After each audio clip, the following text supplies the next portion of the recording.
যে সুপ্রিম কোর্টের সামনে যে ওই মানের একজন সাবমিশন করবে, আর ওই মানের একজন মানে ইয়েকে দিয়ে ওই সাবমিশনের উপর ভিত্তি করে ওটা রাজ্যকে প্রোটেক্ট করতে হবে, তাহলে বুঝতে হবে যে রাজ্যের মানুষের অবস্থা অত্যন্ত সঙ্গীন। কারণ রাজ্যের মানে চোর বাঁচাতে গেলে বড় বড় উকিল দাঁড় করাতে পারে, ডাকাত বাঁচাতে গিয়ে বড় বড় উকিল কোটি কোটি টাকার উকিল দাঁড় করাতে পারে, আর রাজ্যের মানুষের অধিকার প্রোটেক্টের প্রশ্নে তখন টাকা থাকে না। দেখবেন ওই যে MGN রেগা নিয়ে এত কথা বলবে, সেই নিয়ে মামলা দায়ের হবে না।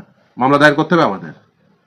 রাজ্যের মানুষের অধিকারের প্রশ্নে ওনাকে পাবেন না, রাজ্যের চুরি দুর্নীতির প্রশ্নে ওনাকে, বরঞ্চ চুরি দুর্নীতি যাতে হয় তার জন্য চোরেদের পক্ষে গলা ফাটানোর জন্য অনেক আইনজীবী আছেন। আর রাজ্যের মানুষের অধিকার প্রোটেক্ট করার জন্য, আমি যদি মমতা ব্যানার্জির কন্টেনশনটাই ধরে নিই, রাজ্যের মানুষের অধিকার প্রোটেক্ট করার জন্য মমতা ব্যানার্জি গেছে।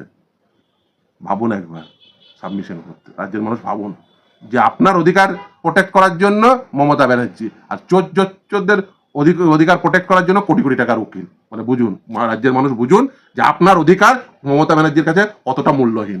চোরদের অধিকার প্রোটেক্ট করার জন্য কোটি টাকার উকিল পায়, আর রাজ্যের মানুষের অধিকার প্রোটেক্ট করার জন্য মমতা ব্যানার্জির মতো উকিল পায়। এবার রাজ্যের মানুষ বুঝে যান আপনাদের অধিকার কতটা প্রোটেক্টেড এই মহিলার হাতে।